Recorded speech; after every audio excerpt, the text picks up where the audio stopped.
Every revolution in history followed the same six-stage sequence. France in 1789, Russia in 1917, Cuba in 1959. Different centuries, different ideologies, different continents. But the pattern was identical. And here's what should terrify you. The United States has already completed 4 of those 6 stages. We're not approaching the danger zone. We're inside it. Revolutions don't announce themselves. They don't start with declarations or manifestos. They incubate silently while everyone insists the system is fine, while leaders promise stability, while people go about their lives believing tomorrow will look like yesterday. And then suddenly, it doesn't. The structure collapses faster than anyone thought possible. In 1788, France was the cultural center of Europe. In 1916, Russia was a global empire. In 1958, Cuba had a modern economy and infrastructure. Within months, all 3 were unrecognizable. The pattern exists because revolutions aren't random explosions of anger. They're structural failures that follow predictable sequences. In 1938, historian Crane Brinton published Anatomy of Revolution after studying the English, American, French, and Russian revolutions. He found something remarkable. These upheavals, separated by centuries and geography, moved through nearly identical stages. From initial discontent to moderate reform attempts to radical takeover to authoritarian consolidation, like a disease progressing through symptoms. But here's what Brinton discovered that matters most. Revolutions are born of hope, not misery. They don't happen when people are crushed and hopeless. They happen when people have rising expectations that get blocked, when the educated middle class sees opportunity but faces a rigged system, when reform seems possible but gets denied. That's when societies fracture. Let me show you exactly how the pattern played out 3 times. Then you'll see why America's current position is so dangerous. France, 1789, the most advanced nation in Europe. Philosophy, art, science, culture. France led the world. Paris was the center of everything. The monarchy had ruled for centuries. The system appeared permanent. But beneath the surface, pressure was building in stages. Stage 1, extreme wealth inequality. The aristocracy and clergy, less than 2% of the population, owned almost all the land and paid virtually no taxes. The rest carried the entire burden while the elite lived in absurd luxury at Versailles. But this alone doesn't cause revolution. Inequality had existed for centuries. Stage 2, government corruption and incompetence. France was bankrupt from funding wars, including helping America's revolution. The government needed money desperately. When King Louis XVI tried to tax the nobility, they blocked him. When he called the Estates General in 1789 to solve the crisis, the elite refused to compromise. The system couldn't reform itself. Stage 3, middle-class radicalization. Here's where it gets interesting. The revolution wasn't led by starving peasants. It was led by lawyers, journalists, merchants, educated professionals. People with knowledge and ambition who were blocked by an archaic system that reserved power for inherited titles. They declared the old order illegitimate and formed the National Assembly. Stage 4, loss of institutional authority. The monarchy, the church, the courts all lost credibility simultaneously. When the king tried to use military force, soldiers refused orders. When he tried to flee, he was captured and brought back. The institutions that had maintained order for centuries simply stopped functioning. Stage 5, radical movements gain mass support.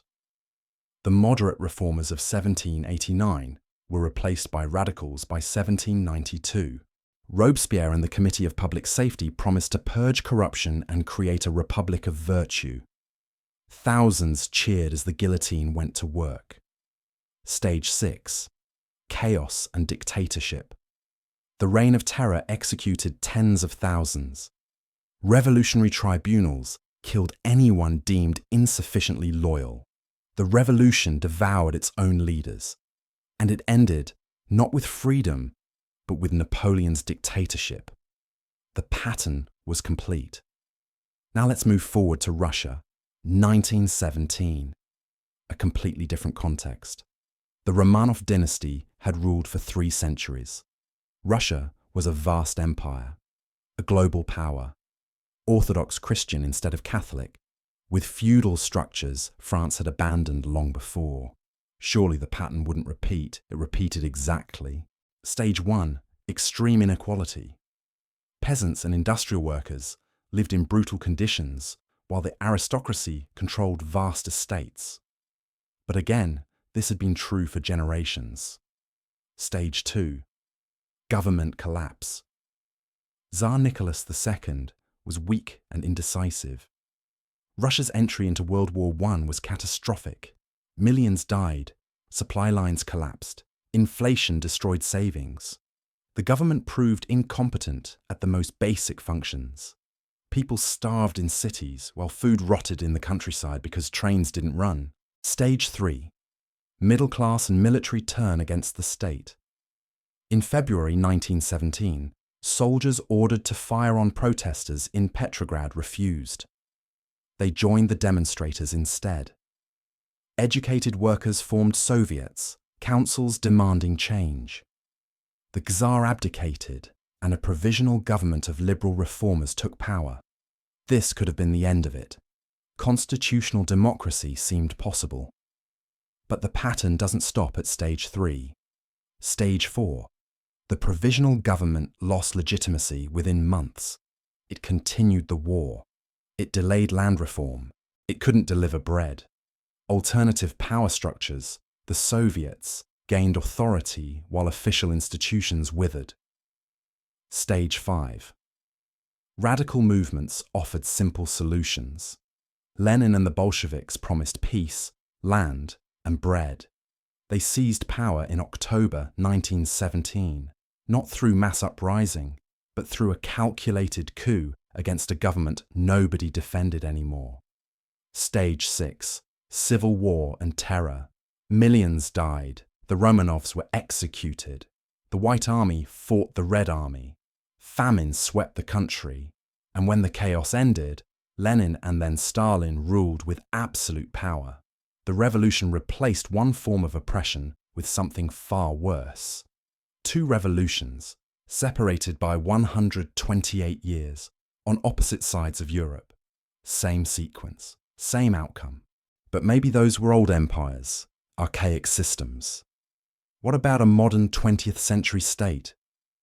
Cuba 1959 wasn't a backward nation. It had infrastructure, education, a functioning economy. Havana was sophisticated and connected to global trade. This was recent enough that we have film footage and living witnesses. Stage 1. Extreme inequality. Cuba had wealthy elites controlling sugar plantations, factories and land while rural workers lived in poverty. But inequality alone doesn't trigger revolutions. Many nations have worse inequality without collapse. Stage 2. Corrupt government that cannot reform. Batista's dictatorship was brutal and rigged. Elections were meaningless. Opposition leaders were murdered. The system offered no path to change. When Fidel Castro tried legal challenges through the courts, they failed because the courts were controlled. That's when he turned to violence. Stage 3. Educated middle class leads resistance. Castro wasn't a peasant. He was a lawyer. Che Guevara was a doctor. The revolutionaries came from educated backgrounds, blocked from meaningful participation in a system that served only elites. They had hope once, then they had rage. Stage 4. Institutions lose legitimacy. By 1958, nobody defended Batista except those on his payroll. The military began defecting. The United States, which had backed him for years, withdrew support. When institutions fracture, collapse accelerates. Stage 5. Revolutionary movement gains mass support. Castro's forces in the Sierra Maestra Mountains grew from 20 survivors to thousands. Farmers fed them, workers hid them, media coverage turned favorable. The population wanted change, any change. Stage 6. Dictatorship replaces dictatorship. Batista fled on January 1st, 1959. Castro took power. Opponents were rounded up and executed. The revolution promised freedom and delivered a different form of oppression. Same pattern. Modern context. Identical result. 3 revolutions across 170 years. France, Russia, Cuba. Different continents, different ideologies, different economic systems. Monarchy, empire, dictatorship. Catholic, Orthodox, Caribbean. Yet the sequence repeated exactly. Why? Because revolutions aren't caused by ideology. They're caused by structural failure. When wealth concentrates beyond sustainable levels, when governments serve only elites, when institutions lose credibility, when reform becomes impossible, the pattern activates. It doesn't matter if you're the most sophisticated nation in Europe or a Caribbean island, the mechanics are identical. Here's what makes the pattern terrifying. It's invisible to those inside it. The French aristocracy in 1788 thought the system was eternal. Russian nobility in 1916 believed the Tsar was ordained by God. Cuban elites in 1958 were planning next year's profits. They all had warning signs. They all ignored them. Because people inside collapsing systems rationalize everything. The inequality is normal. The corruption is manageable. The anger is exaggerated. The institutions will hold. Until suddenly they don't. Crane Brinton, who studied revolutionary patterns in 1938, described it as a fever. Societies don't collapse from misery. They collapse from hope turning to rage. Revolutions begin when people believe change is possible, try reform, get blocked, then radicalize. That's the danger zone, not poverty, not oppression, but rising expectations meeting immovable systems. Now let's talk about the United States in 2025. Not speculation, not prediction, just pattern recognition. Stage 1. Extreme wealth inequality. The top 1% of Americans control more wealth than the entire middle class. That's not opinion. That's measured fact. 3 individuals hold more wealth than the bottom 50% of the country combined. Wealth concentration in America today exceeds France in 1789, Russia in 1917, and Cuba in 1959. Does that guarantee revolution? No. But it's the identical starting condition. Stage 2. Government corruption and institutional failure. Trust in government is at historic lows. According to Pew Research, only 2 in 10 Americans trust government officials to do the right thing. 7 in 10 believe corporations and the wealthy control government. Both political parties claim the other side is destroying democracy, which means half the country believes the system is already illegitimate. When a society splits into opposing realities, where each side views the other as an existential threat, that's not polarization, that's pre-revolutionary fracture. Stage 3. Middle-class destruction and radicalization. Millennials and Gen Z face conditions previous generations never experienced. Student debt that cannot be repaid. Housing prices disconnected from wages. Healthcare costs that bankrupt families. Retirement systems that won't exist when they're old. These aren't complaints. They're mathematical impossibilities. An entire generation is locked out of stability. What happens when educated people have no stake in preserving the system? History answers that clearly. Stage 4. Loss of faith in institutions. This is where it gets critical. In 2022, 72% of Republicans and 63% of Democrats viewed the opposing party as more immoral than other Americans. That's up from 47% and 35% in 2016. The fracture is accelerating. Elections are disputed. Courts are viewed as partisan. Media is trusted by almost no one. Half the country believes the 2020 election was stolen. The other half believes democracy nearly ended on January 6th. When institutions lose legitimacy across the political spectrum simultaneously, you're at stage 4. The point where historical revolutions became inevitable. The United States hasn't reached stage 5 yet. That's when organized movements gain mass support for overthrowing the system entirely, not reforming it, destroying it. We're not there. But stage 4 is the threshold. Once institutions collapse, stage 5 emerges rapidly, and stage 6, the chaos and violence, follows close behind. Every revolutionary society believed it was different. France was the most advanced civilization in Europe. Russia was a great power. Cuba was modern and connected. All thought the pattern didn't apply to them. All discovered structural failures don't care about exceptionalism. When inequality becomes extreme, when governments serve elites exclusively, when institutions lose credibility, when peaceful reform becomes impossible, the sequence activates. The only variable is timing. Here's what you need to understand about revolutionary cycles. They don't announce themselves. There's no clear moment when you cross from stable to collapsing. It's only visible in hindsight. The French aristocrat in 1788 planning next season's parties had no idea the world was ending. The Russian noble in 1916 attending balls while the front collapsed didn't see it coming. The Cuban plantation owner in 1958 diversifying investments thought he had time. They were all inside the pattern, convinced it was manageable, right up until it wasn't. The United States in 2025 is not heading toward the pattern. We're already deep inside it. And the most dangerous aspect is that nobody in power believes it applies to them. Look at where we are right now. Stage 1 through 4 are complete. What remains is stage 5, when organized revolutionary movements gain mass legitimacy, and stage 6, when the system collapses into chaos. We haven't crossed into stage 5 yet, but the gap is narrowing. Stage 5 doesn't announce itself with manifestos or public declarations. It emerges when millions of people simultaneously conclude that reform is impossible and destruction is necessary. Not desirable, necessary. That psychological shift happens quietly until it erupts suddenly. In France, stage 5 began when the Third Estate declared itself the National Assembly in June 1789. They didn't ask permission. They announced the old system was over.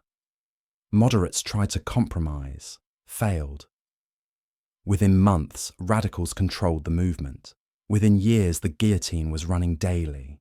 In Russia, stage 5 emerged when the Bolsheviks promised peace, land, and bread, while the provisional government offered continued war and delayed reforms. Lenin's faction was tiny in February 1917. By October, they commanded enough support to seize power in a single night. The speed shocked everyone, including the Bolsheviks themselves. In Cuba, stage 5 materialized when Batista's military stopped fighting for him. The regime had money, weapons, and American support. But when soldiers defected to Castro's forces, when police refused orders, when the apparatus of control fractured, it ended in days. Batista fled on New Year's Day, 1959. Castro entered Havana a week later. The transition from stage 4 to stage 5 requires a trigger. Economic collapse, military defeat, political crisis, sudden loss of legitimacy, something that transforms simmering discontent into active revolution. The trigger is unpredictable, but the conditions make it inevitable. Right now, America has the conditions. What we're waiting for is the trigger. Could be a financial crisis that wipes out savings overnight. Could be a contested election that splits military and law enforcement loyalty. Could be a regional conflict that spirals beyond control. Could be something nobody's considering. History teaches that the trigger is always a surprise. The collapse never is. Here's what stage 5 looks like when it arrives. Competing power centers emerge. Groups declare themselves the legitimate authority. Institutions choose sides or fracture. Violence becomes normalized as political tool. Moderates are sidelined. Radicals dominate because they offer certainty in chaos. This is not speculation. This is documentation. Crane Brinton studied revolutionary cycles across 4 major revolutions and found they follow identical patterns. The sequence is so consistent that he compared it to a disease with predictable stages: incubation, moderate phase, radical crisis, recovery through authoritarianism. American exceptionalism is not immunity. It's the same delusion every declining power embraces before collapse. The Soviet Union believed Marxist-Leninism made them immune to capitalist contradictions. They disintegrated in 900 days. Britain believed empire and tradition made them permanent. They lost everything in a generation. Spain believed controlling the world's silver made them invincible. They declared bankruptcy 4 times and never recovered. What makes anyone think American technology, military power, or economic size creates immunity? Those are advantages, not solutions. They delay consequences. They don't prevent them. The pattern operates on structural mathematics. When inequality exceeds certain thresholds, when institutions lose legitimacy below certain levels, when faith in peaceful reform disappears, the sequence activates. The timeline compresses. What took decades historically now unfolds in years because information moves faster, systems are more interconnected, and fragility is higher. Stage 6 is what comes after organized movements seize power. It's not liberation, it's not justice, it's consolidation through force. Every revolution promises freedom and delivers dictatorship. The French got Napoleon, the Russians got Stalin, the Cubans got Castro. Different ideologies, identical outcomes, because revolution doesn't fix structural problems. It replaces one power structure with another, usually worse, because revolutionary regimes require violence to maintain control. The idealists who start revolutions are purged by the pragmatists who finish them. Robespierre was guillotined by his own revolution. Trotsky was assassinated by Stalin's agents. Revolutionary movements consume their creators. If America reaches stage 6, the outcome will not be renewal. It will be fracture, violence, and authoritarian reconsolidation. Maybe regional breakup. Maybe military government. Maybe foreign intervention. Maybe all 3 simultaneously. None of those scenarios end with restored democracy and prosperity. So, what's the alternative? Historically, there are 2 ways to escape the pattern: complete reform before stage 5 begins, or controlled collapse that prevents stage 6 chaos. Neither is easy. Both require acknowledging reality, while there's still time to act. Complete reform means addressing inequality, restoring institutional legitimacy, rebuilding middle-class stability, and creating belief that the system can self-correct. That requires elites accepting reduced power and wealth. History shows they never do voluntarily. Controlled collapse means managing decline to prevent violent revolution, gradual reduction of commitments, honest accounting of limitations, deliberate restructuring before crisis forces it. That requires leadership willing to tell uncomfortable truths. History shows that's equally rare, which means the most likely path is the historical path: denial until crisis, crisis until collapse, collapse until reconsolidation under authoritarian control. The pattern completing itself once again. The window for avoiding this is not closed, but it's closing. Stage 5 could be years away or months away. The trigger will determine timing. The conditions guarantee it's coming. You're watching the pattern play out in real time. The question is whether you'll recognize it before stage 6 begins or after, when recognition no longer matters. Every society that collapsed believed until the final moment that collapse was impossible. France thought aristocracy was eternal. Russia thought the Tsar was divinely appointed. Cuba thought modernity was protection.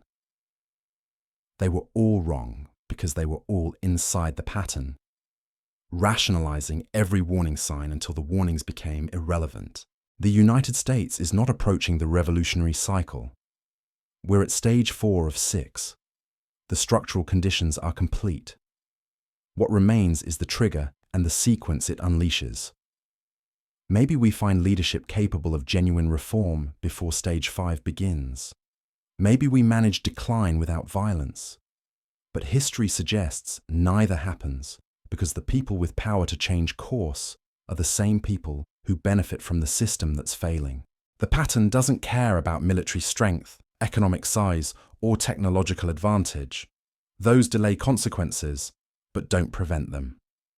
Spain controlled the world's silver and went bankrupt 4 times. Britain ruled a quarter of the earth and lost everything in decades. The Soviet Union had 30,000 nuclear weapons and disintegrated in 900 days. Power is not immunity. It's an illusion that makes the fall harder. What you do with this information is your choice. You can dismiss it as pessimism or alarmism. You can believe America is different, exceptional, immune to historical patterns. That's what every declining society tells itself. Or you can recognize that structural mathematics don't negotiate. When the conditions exist, the pattern activates. The only question is timing. The aristocrat planning parties in 1788 had 18 months. The noblemen attending balls in 1916 had 12 months. The plantation owner diversifying investments in 1958 had 6 months. None of them saw it coming because seeing it required accepting their world was ending. That acceptance is psychologically impossible for people whose entire identity depends on the system's permanence. You're not those people. You can see the pattern because you're looking for it. The framework is clear. The stages are documented. The current position is measurable. What happens next has already happened 3 times before, the same way for the same reasons. History doesn't repeat, but it rhymes perfectly. And right now, America is reading from a script that ends the same way every time.